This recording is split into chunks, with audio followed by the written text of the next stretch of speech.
Todos los departamentos de Colombia sueñan con tener uno de sus hijos ocupando el solio de Bolívar, es decir, que los colombianos los lleven a la presidencia de la República. Y lo anhelan no solamente por el prestigio que esto representa para este departamento, sino porque es la oportunidad para que estos departamentos se ejecuten obras por parte del gobierno nacional. Caldas ha tenido 3 oportunidades históricas de tener un hijo en la presidencia, que han llegado a las elecciones. Y la época en donde estuvo más cerca fue en el año 2014, cuando en primera vuelta Óscar Iván Zuluaga, exministro de Hacienda, exalcalde de Pensilvania, exministro general de la presidencia de la República, sacó una diferencia de 4 millones de votos frente al candidato en ese momento, presidente de la República por la reelección, Juan Manuel Santos. Esto a la segunda vuelta se volteó totalmente el número de votos a favor de uno y de otro, y Óscar Iván perdió la presidencia. Mucho se ha dicho en Colombia las razones que pesaron para que esto pasara. Y hoy precisamente tenemos aquí en Eje 21 al doctor Óscar Iván Zuluaga. Queremos que él nos diga precisamente qué sintió cuando en la segunda vuelta se volteó totalmente la opción de voto para su nombre. Bueno, lo primero, José Miguel, saludarlo. Muchas gracias por esta invitación a toda la audiencia de Eje 21. Complacido de estar acá en Manizales y poder hablar de nuestra tierra en el departamento de Caldas. Claro. Fue muy importante lo que yo logré en la primera vuelta, como usted lo decía. Yo le gané al candidato presidente en aquel entonces y le gané con una propuesta llena de contenido. Logré convencer a los colombianos sobre lo que significaba la educación en ese momento, fijando una posición clara frente a esa negociación en La Habana, ese acuerdo de impunidad. Yo gané esa primera vuelta y hoy tenemos claro que me robaron la segunda. Me hicieron un montaje a través del supuesto hacker, que hoy se demostró que no correspondía a la verdad. En ese momento fue muy duro ver cómo el país, que aparentemente había dado su voto para que ganara Santos, hoy reconocemos que correspondió a un fraude. Cientos de miles de votos fueron comprados con el dinero sucio de Odebrecht. No lo digo yo, lo dice quienes cometieron ese delito, como el ex senador Ñoño Elías. Pero eso ya pasó, aquí hay que mirar es hacia adelante. Los problemas de hoy de Colombia son muy diferentes a los del 2014. Hemos sufrido una pandemia que coloca en riesgo la democracia si no actuamos decididamente. Por eso he vuelto con el entusiasmo de mirar a los ojos de los 50 millones de colombianos para decirles que voy a luchar para ser el próximo presidente de Colombia. La gente a veces piensa que vive en su interior una figura pública cuando se ve en estas circunstancias, denunciado ante algunas instancias y que luego tiene que limpiar su imagen. ¿Cómo fue la vida de Óscar Iván Zuluaga cuando se presentó este caso de las denuncias por el hacker y su hijo Daniel, que también andaba en esos problemas? Mi hijo David. ¿Cómo fue la vida, David? David y Luis Alfonso Hoyos. Y Luis Alfonso Es que Hoyos, quedamos todos judicializados, no solo me hicieron trampa, me hicieron ese montaje, sino que duré judicializado durante 7 años. Sufrimos mucho, pero somos una familia muy unida de fe. Creemos en Dios. Y eso nos ha fortalecido el espíritu para haber enfrentado esto como una experiencia más en la vida, como una prueba más. Hoy, afortunadamente, la justicia nos da la razón. Nos hemos ganado todos los procesos en materia judicial. Y eso reivindica lo que fue mi accionar como candidato a la presidencia. Y reitera que lo que siempre le dijimos a los colombianos, que nuestra campaña fue transparente, honorable, fue reafirmado por las decisiones judiciales. Todo el mundo decía en Colombia que en las elecciones pasadas, cuando ganó Iván Duque, si el doctor Óscar Iván se hubiera lanzado a conquistar esa presidencia de la República, habría sido el presidente en estos momentos. Pero él tuvo la honradez, la grandeza de renunciar a esto hasta que quedara su nombre totalmente limpio. En este momento las aguas están calmadas. ¿Cree usted que es el momento de un caldense de estar en la presidencia de la República? Pues ojalá. Voy a luchar con toda mi energía, todas mis fuerzas de amor por Colombia, ese espíritu caldense, para lograrlo. Y sé que hay que hacerlo con propuestas, con ideas. ¿Cómo lo va a lograr? Yo le estoy proponiendo a los colombianos 2 millones de empleos dignos, bien remunerados. Empleos que le mejoren el ingreso a las familias, a los jóvenes, a las mujeres jefes, cabeza de hogar, que les permita poder mejorar sus condiciones de vida, de comprar los elementos básicos para una vida digna, el mercado, la salud, la educación, el vestuario. Ese es mi gran compromiso, ese es mi sueño. Quiero ser presidente de Colombia para ayudar, para servir. A mí me conmueve que tengamos hoy 21 millones de pobres y que 5 de ellos hayan sido nuevos pobres por cuenta de la pandemia. José Miguel, 15 meses de pandemia nos han retrocedido 15 años de conquistas sociales. Por eso quiero ser presidente de Colombia. Doctor Escriván, uno mirando las circunstancias políticas del país se da cuenta que en este momento hay una polarización, pero que hay un candidato de la izquierda que está cogiendo mucha fuerza. Desde luego no ha pasado del 30-35% en la intención de voto de los colombianos. Esto demuestra que no es monolítica la gente que va hacia él. ¿Cuál cree usted que sea la herramienta para convencer a las personas de que Petro no le conviene a Colombia? Lo primero es que a Petro hay que derrotarlo con votos. Y los votos llegan cuando usted le hace propuestas que reflejen las realidades y los problemas de los ciudadanos. Mi propuesta es 2 millones de empleos dignos, bien remunerados. ¿Qué es lo que necesita una familia? No es ingreso, no es empleo.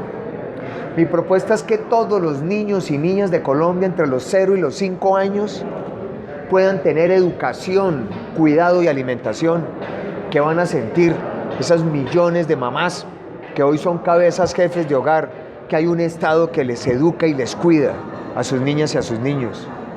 Vamos a ganar con la propuesta de que la educación media y superior para los jóvenes no solamente sea de total cobertura, sino enfocada al trabajo y al emprendimiento.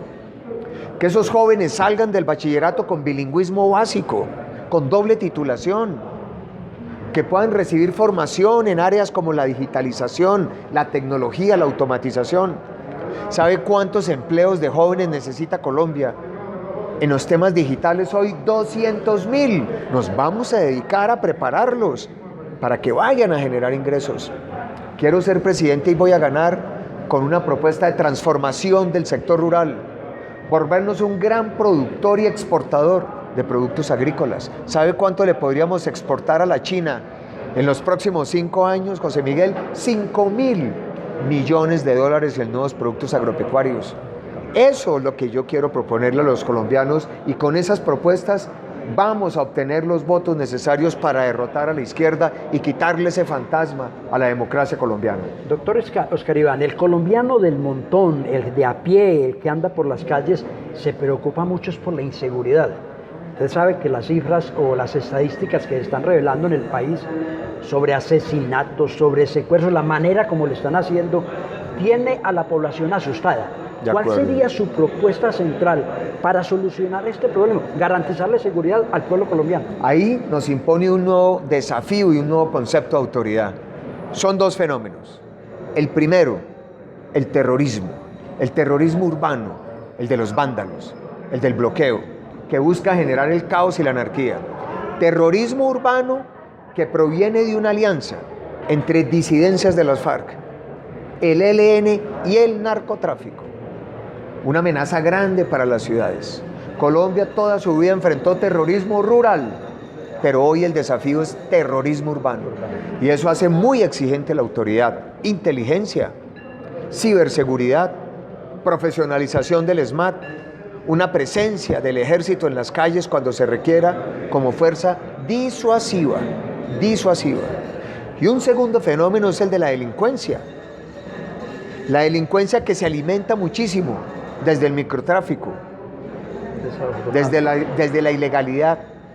Ahí hay que actuar con mucha inteligencia. Las cámaras de seguridad en las ciudades, el poder tener inventariado para judicializar a quienes día a día tratan de armar estructuras criminales. Porque al Estado le queda muy duro un policía en cada esquina, que sería lo ideal. Imposible. Entonces, una autoridad que también le proteja los derechos a los ciudadanos, Hay que respetar la protesta social pacífica, por supuesto es un derecho, pero hay que proteger los derechos de los demás ciudadanos, al trabajo, a la movilidad, al transporte público. Ahí es donde la autoridad tiene que establecer el orden, con el uso legítimo que le da la Constitución de las armas, pero para establecer el orden y protegiendo la vida de todos por igual. Ese es el desafío de una autoridad para enfrentar el terrorismo urbano y la criminalidad. Doctor Oscar Iván, el país viene en una situación económica difícil como consecuencia de la pandemia, usted lo ha dicho, 15 meses de pandemia representan 15 años de atraso en el desarrollo que venía teniendo el país. Usted de llegar a la presidencia de la República, con la experiencia que tiene de haber sido ministro de Hacienda, ¿cómo va a enfrentar la situación económica que se aproxima por todo lo que ha pasado a raíz de esta pandemia? El endeudamiento externo del país, por ejemplo. Qué buena pregunta. Necesitamos recuperar un crecimiento económico vigoroso. Crecer al 3 no nos sirve. Y estamos endeudados, estamos ahogados con el endeudamiento. 60% del Producto Interno Bruto es la deuda del Gobierno Nacional Central. Así no salimos. Entonces hay que poner a crecer más la economía. Hay que hacer unas reformas que es necesario radicar desde el primer día de gobierno. Una reforma que genere ingresos fiscales sin aumentar impuestos. Simplemente luchando contra la evasión, la ilusión, la ilegalidad. Tenemos que atacar la informalidad, José Miguel. El gran cáncer de la economía es la informalidad. 50% de informalidad, si los formalizamos, pero hay que hacerlo con sencillez, con sistemas fáciles de acceder y con tarifas bajas. Y necesitamos desmontar los subsidios de las personas que reciben más altas pensiones, que son producto de salarios altos, respetando los derechos adquiridos. ¿Sabe cuánto nos cuestan esos subsidios para 200.000 personas? 20 billones al año, que equivale al 40% del presupuesto de educación.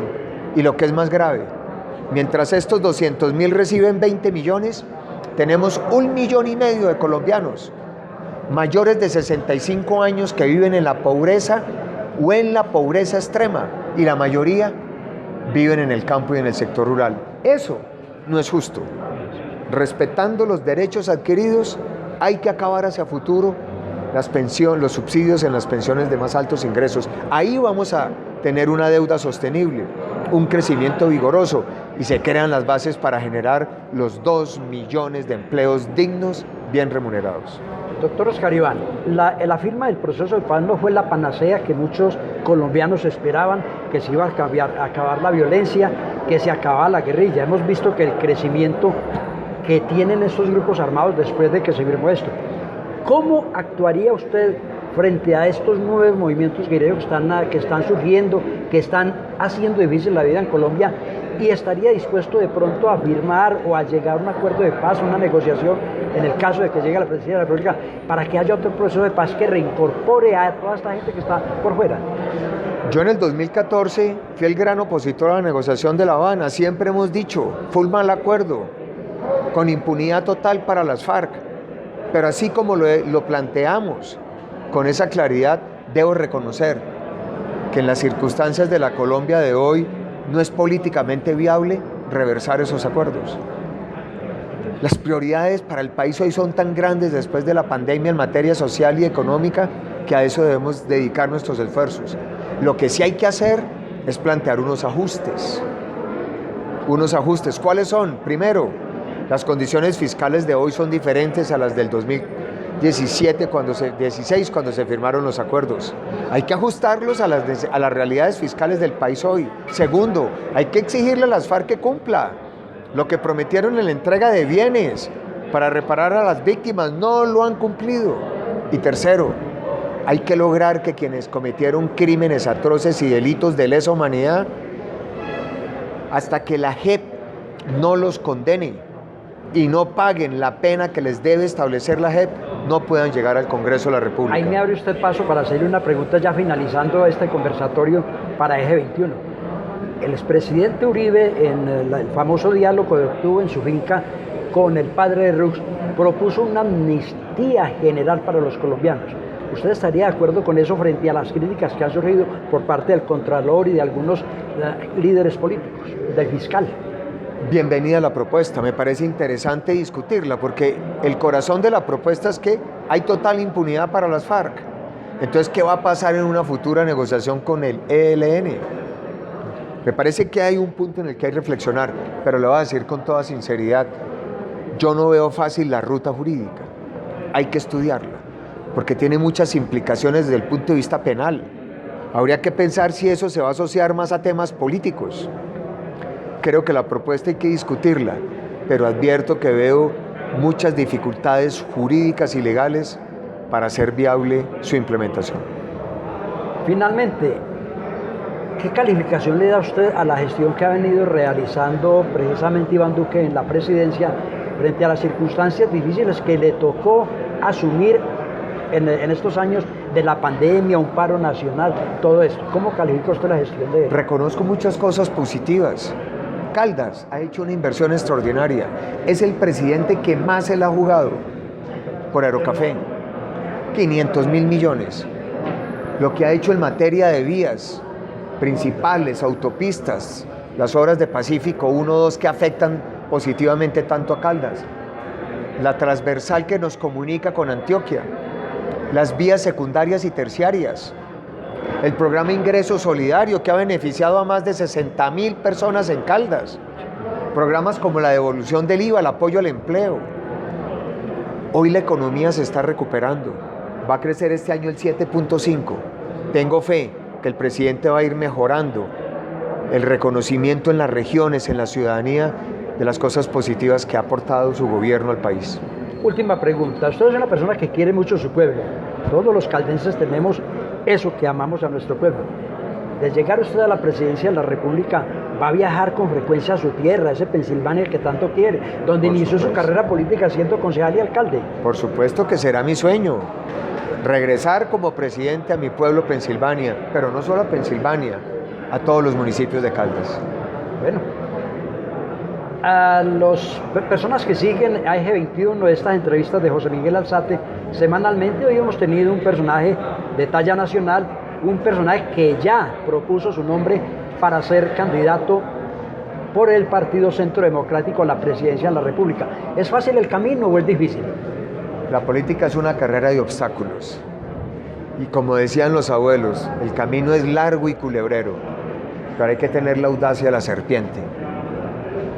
A ustedes muchas gracias por ver este programa y a usted, doctor Oscar Iván, su amabilidad en recibirnos y exponerle a los caldenses todos estos sueños que tiene para construir un país mejor.